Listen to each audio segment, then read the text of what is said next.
request a trade or whatnot, which we've even talked about earlier on this podcast. But on the frustrations, he said it's frustrating, but it's going to make the good times coming down the road that much more enjoyable because we went through things like this. So that's a nice little positive spin. He also may have had the quote of the year when he said, I feel like we go out there, the vibe feels right, we're ready to play, and then we get our ass kicked, which is just so perfectly sums up the 2024 Jets. That's actually how I feel every time I sit down to watch the Jets. Yeah. I'm like, all right, here we go, let's get it, and then I get my ass kicked. Yeah. But I'm glad that he was at least having a positive spin about things to come in the future, which is nice. I think it's very clear to all Jets fans that if the choice is between like appeasing Aaron Rodgers or appeasing Garrett Wilson, you appease Garrett Wilson 10 times out of 10 at this point in their careers. To steal other people's words who have been talking about this, like, it's not a choice, right? Yes. Like, it's... But I do have a choice, a would you rather question for you. And I texted you this before we recorded the podcast. But I think it's always interesting as like someone who grew up in New York to do this type of comparison. But also it's uniquely interesting because comparing the Jets and the Giants this season, they might both be looking for new head coaches. They might both be looking for general managers. So there are going to be people who are looking at these franchises and comparing the two naturally. Going into today, the Giants had the number 1 pick. They won their game, moving them back down to 4th, I think, with Cleveland losing. Obviously, there's still a lot of things that could shake up in Week 18, but seeing the Giants fall into 4, and I think the Jets are right now at 6 or 7. It depends on like strength of schedule tiebreakers. I don't know. Things are still in flux, but they're similar teams in that, like, Giants have Andrew Thomas. The Jets seemingly have found their franchise left tackle in Olu-Fashanu. Obviously, I think Tippmann has been the much better pro, but him and John Michael Schmitz were obviously comparable draft, in the same class. Like they were center 1 and center 2. They both have a young elite receiver in Garrett Wilson and Malik Neighbors. They both have absolutely no answer at the quarterback position. I guess my question to you is, if you were looking at it from a GM standpoint, from a fan standpoint, however you want to construct it, with the Giants no longer having the first overall pick, do you think you would rather be in the spot of the New York Jets right now or the New York Giants? Yeah, I mean, this is the old South Park of choosing between, what is it, a turd sandwich and a giant douche? Is that the other one? They're basically the same. Yeah, so I actually I've had this working theory for the last probably 7 or 8 years that the Giants are the Jets. It's just that they are like a year or 2 behind us, but they're on the same timeline. And so like it kind of, we got into the shoot earlier for sure. Ours started with Idzik and Rex and Sanchez to Gino. Like that's when ours all kind of started. And then, we had these like few years of weirdness that we had our 2015 almost playoff year. The Giants had one good year. We took Sam Darnold. They took Daniel Jones. Both of those guys flamed out. Jones stuck around longer than Darnold did. So my question now is, have they bypassed the Zach Wilson years by sticking with Daniel Jones, or have they delayed the Zach Wilson years by sticking with Daniel Jones, right? And does Daniel Jones move on and find it somewhere else?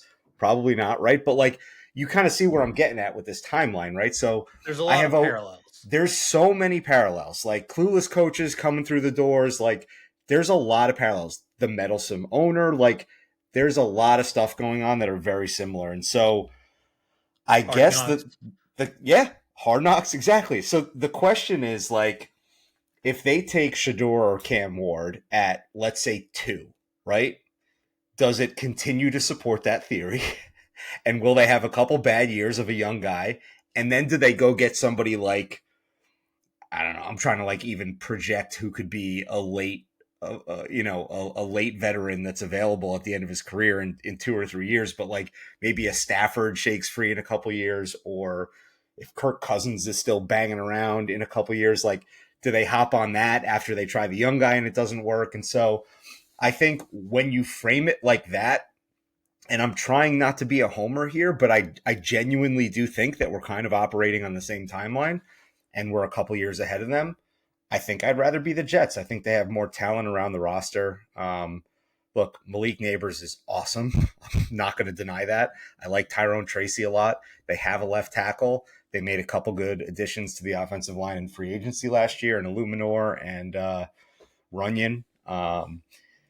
Defense really leaves a lot to be desired. Their corners are bad, really, really bad. And they've made a few draft blunders in the defensive backfield. Couple pieces on their defensive line. And so I really do think they're similar franchises, but I think we're a little bit ahead of them in that we've experienced more pain than them. And so we might be a little bit more urgently pursuing faster answers than they are. That being said, and again, this is not my original thought. If we're talking from I'm speaking to it from a fan's perspective. Who would I rather be a fan of? If you're flipping this around and saying, I'm a potential NFL head coach or GM and I have 2 job offers in front of me, that could be a different story because there's history associated with the Giants. And there's a big brother, little brother thing that, even though I don't really like to admit it, like, it exists, right? It's there. And so I think if we're talking about it from the coach GM perspective, it kind of puts the jobs almost at even. If I'm handicapping us a little bit by giving them the history nod and I hate to even say they're a healthy organization anymore because they're not. They're churning through coaches. They're churning through. I guess they're not churning through quarterbacks because they stuck with Daniel Jones for 6 fucking years. But, they're not a healthy organization anymore. And I'm tired of living among Giants fans who think that there's some prestigious organization when you're just as bad as us, baby. We've been both sucking for a real long time now. So stop acting like you're better than.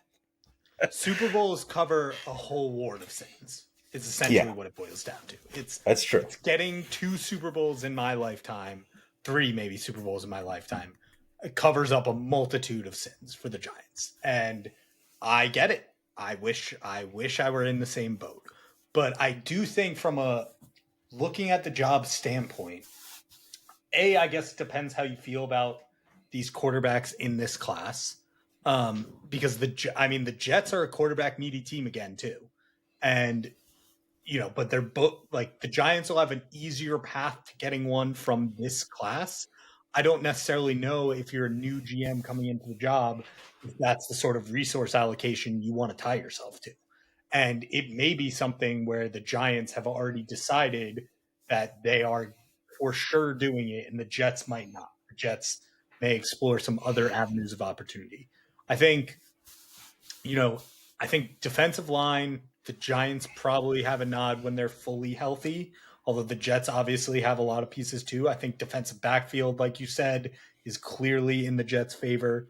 I think offensive line, again, like Evan Neal is a massive liability. I think the Jets, the 4 people that the Jets want to run it back with on the offensive line are probably a better collection of a group than what the Giants have. Quarterback's the massive massive question for both of them. I think at running back we're probably better. I think at receiver we're deeper than the Giants for sure. Although depending on what the new GM wants to do with Devontae Adams. But either way, I think like from an objective standpoint, the Jets is the better job on paper. It's just, you're right. You do have to deal with the circus, the history of being, the Jets in the New York market, as opposed to the Giants just don't get as much of that flack because they have the Super Bowls to cover up the warts. Yep. It's amazing how bad they've been the last couple of years and how the splashy headlines continue to be on the Jets and nobody screams about the Giants the same way. I mean, there's fans flying planes over Giant Stadium the last few weeks. Like that's real deal Jet shit. Like that doesn't really happen to the Giants. You know what I mean? It seems normal to us because it happens all the time, but right. that happening to the Giants is insane.